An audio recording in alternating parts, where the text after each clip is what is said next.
What is personal branding and how can it actually help your business to grow? I'm Kalila Reynolds and it's time for another episode of Money Moves JA, brought to you in partnership with EXIM Bank's Business Advisory Service, giving you the tools to grow your business. My guest today is CEO of Garrick Communications, the PR chick herself, Naomi Garrick.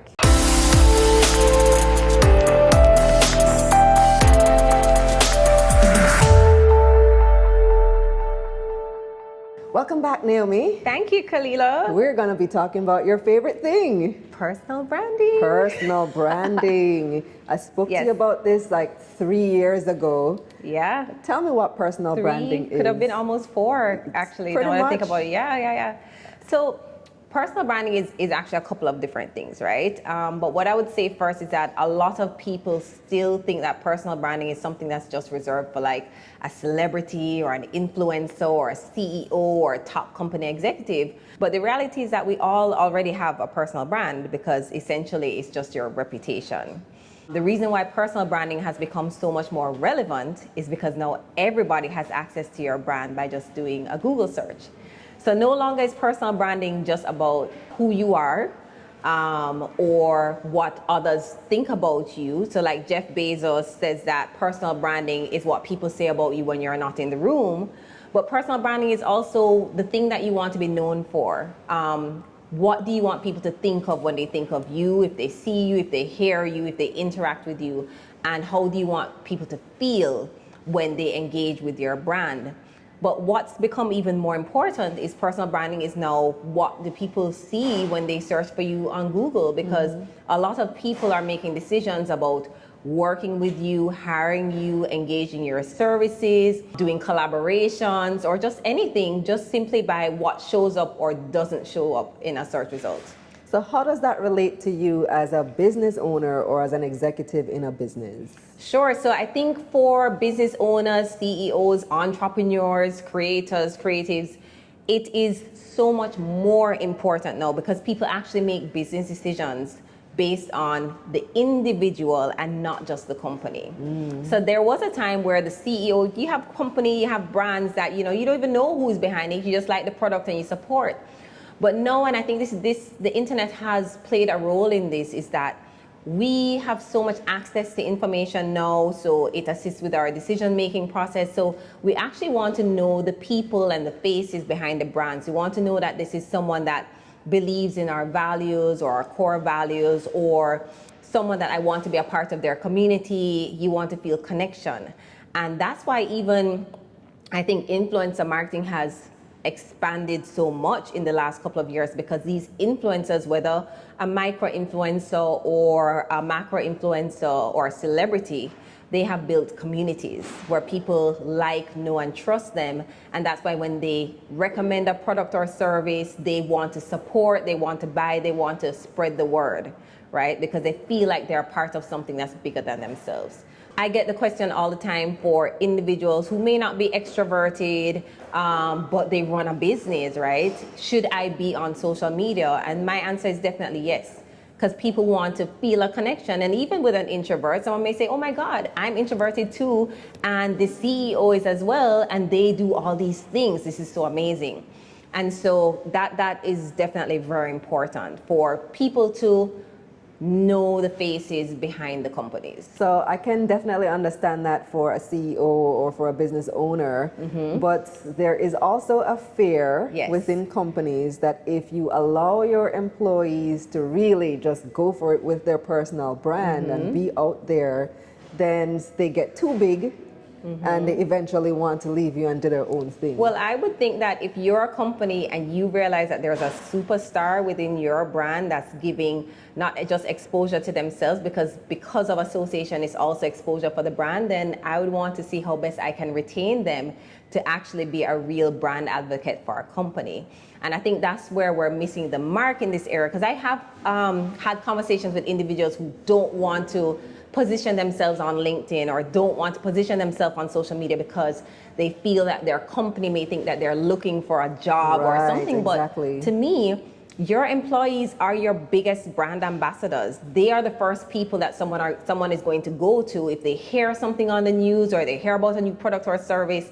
And so if you have individuals in your company that you are actually helping them to understand their own personal brands and their skills and the things that differentiates them within your company, letting them have a brand voice, then I think you're doing a disservice to your company, because now you have these experts that people want to be associated with, and they're now also associated with your company. So you'll find that individuals will support a brand because of the employees that work there.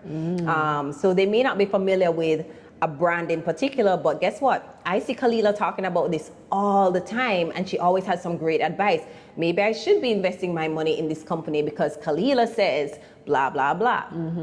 And so I think companies really should be paying more attention to how do we allow our employees to feel that they are empowered enough to share their knowledge and expertise. A company recently, I think Sagicor recently had a social media ambassador program for their team members. So they selected, and I have actually been asked to train some of their team members as well about personal branding, because they understand the value.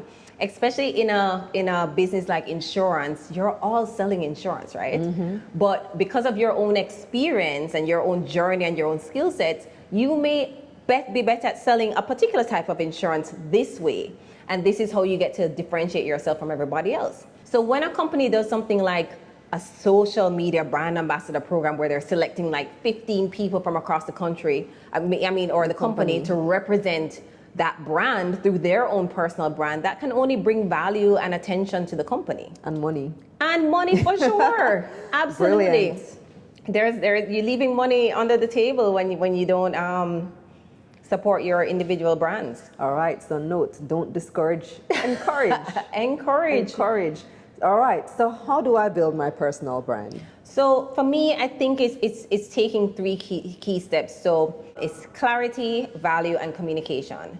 So it starts first with just getting that initial clarity on who you are, which is we don't take the time to do a lot of introspection, right? So just looking on who we are as individuals, what's really important to us, what are some of our core values, what are our goals, long-term and short-term, because that kind of determines who do we want to work with, where do we want to go, what's really important to us. So really understanding self first.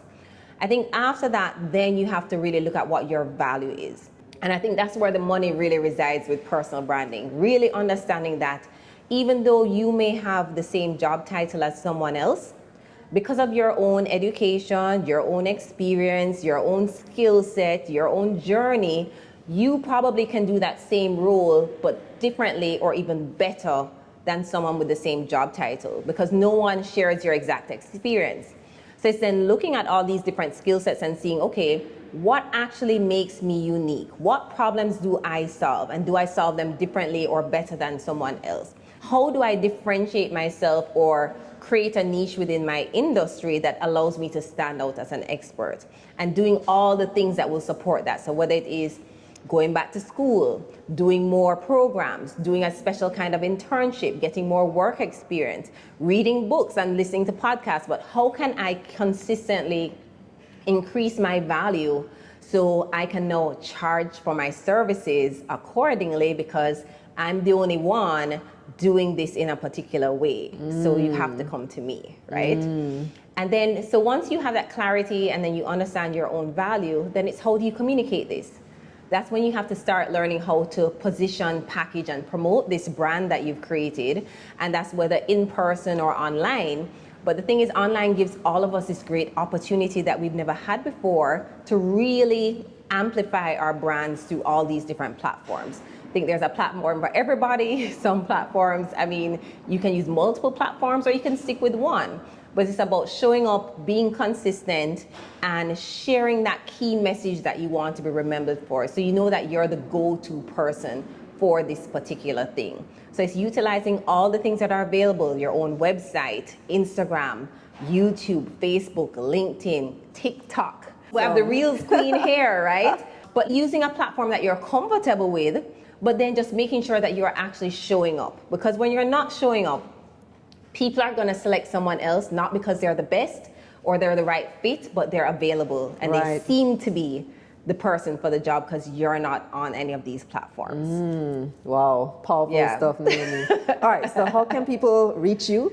Okay, great. So you can find me on LinkedIn at Naomi Garrick, or on Instagram at the PR Chick, or at Naomi Garrick, or you can visit my website, iamnaomigarrick.com. Website up. Yeah, well, I'm working on it. Kalila and I have a special friend that's supposed to be working on my website, aka my brother. So we're working on it. New website loading. All right, good. And new workbook loading too. Ooh. Yes. All right, we'll look out for that. Thanks again, Naomi. Thank you so much, Kalila. Here's a recap of Naomi's key points. Your personal brand is your reputation. Simply put, what do you want people to remember about you? When building a personal brand, there are 3 key things to remember: clarity, value, and communication. It's important for people to know the faces behind the companies so they can feel connected to your business. Let your employees have a brand voice.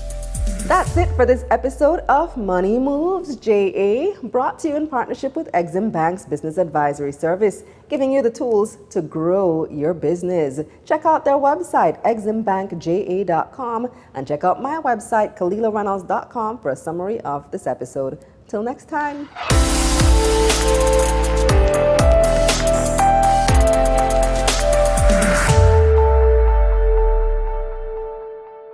Let's get this money.